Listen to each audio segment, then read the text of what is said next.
جنید بغدادی رضی اللہ تعالیٰ عنہ کے زمانے میں ایک خاتون وہ دھاگا روئی سے دھاگا بناتی تھی، روئی سے دھاگا بناتی تھی اور وہ دھاگا بنانے کے بعد بیچ آتی تھی، کتنے آدھے درہم میں بکتا تھا اس کا، آدھا درہم۔ وہ آدھا درہم لاتی تھی، اس میں سے آدھے یعنی پاؤ کر کے اس سے پھر کپاس روئی خریدتی اور پھر اس کا آدھا درہم بناتی اور باقی کا گھر میں خرچہ کر۔ ایک دن آدھے درہم کی روئی لائی اور پورے کا اس نے دھاگا بنا دیا۔ دھاگا کچا ہوتا، سوکھنے کے لیے رکھی صحن میں، اندر کھانے کے بنانے کے انتظامات کر رہی تھی، ایک کوا آیا اور دھاگا اٹھا کے لے گیا۔ بیوہ عورت، اس کے سوا کچھ بھی نہیں تھا، آج کچھ بھی نہیں تھا اس کے پاس، بھوکی رہ گئی۔ اب نہ خریدنے کے لیے دھاگا خریدنے کے، روئی خریدنے کے بھی پیسے نہیں، کھانا بنانے کے بھی پیسے نہیں، آلریڈی بیوہ ہے اور غریب ہے۔ کہنے لگی کیا اتنی غربت کے بعد بھی اللہ تعالیٰ ایسے اس کی بچی پونجی بھی اٹھا لیتا ہے؟ لوگ یہی کہتے ہیں نا، میرے پاس کچھ نہیں تھا پھر بھی میں نقصان میں جا رہا ہوں، اب تو کچھ رحم کر دیتا۔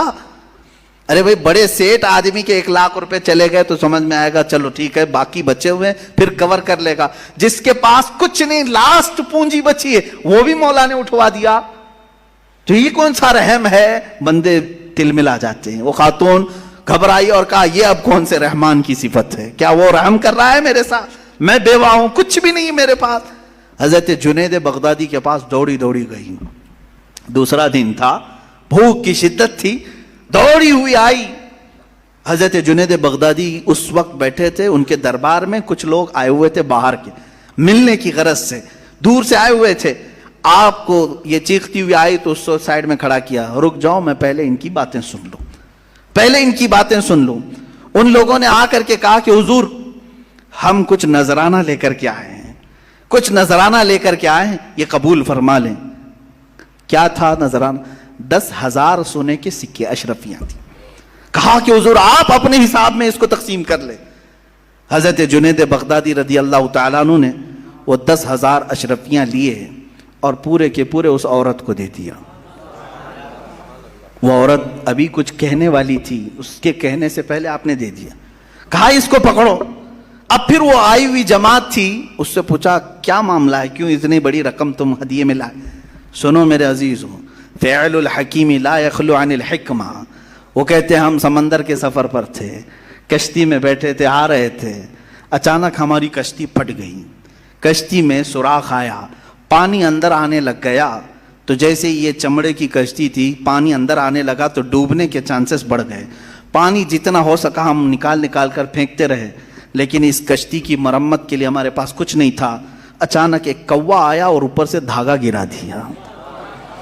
ایک کوا آیا، دھاگا اوپر سے گرایا، اور وہ اتنا ہی دھاگا تھا جس سے ہماری کشتی سل جاتی تھی۔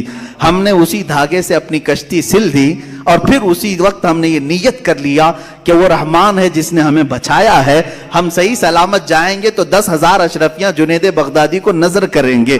وہاں ہم نے منت کر لی تھی، میرے آقا ہم نے صحیح سلامت کنارے کو پا لیا، اب آ کر کے وہ 10,000 اشرفیاں آپ کی بارگاہ میں ہم نے نظر کر لیا۔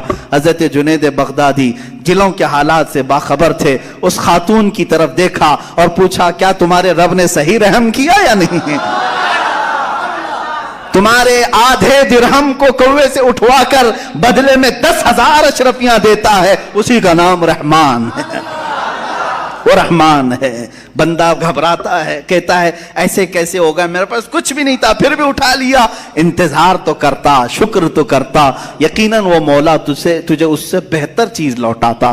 یہاں تک کہ حدیثوں میں کسی کا بچہ بھی اگر انتقال کرتا ہے، مولا تعالیٰ فرشتوں سے پوچھتا ہے تم نے اس کے بچے کو لایا، کیا کہہ رہا تھا میرا بندہ میرے بارے میں؟ فرشتے کہتے ہیں مولا وہ تیرا شکر بجا لا رہا تھا، کہتا تھا انا للہ و انا الیہ راجعون۔ مولا فرماتا ہے لکھ دو اے فرشتو، اس سے بہتر نسل اسے عطا کروں گا، اس سے بہتر اسے خوبصورتیاں جنت میں عطا کروں گا۔ وہ جب بہتر کرنے والا ہوتا ہے تب تمہیں آزمائش کے دور سے گزارتا ہے، یہ رحمان ہے، یہ اس کی صفت ہے۔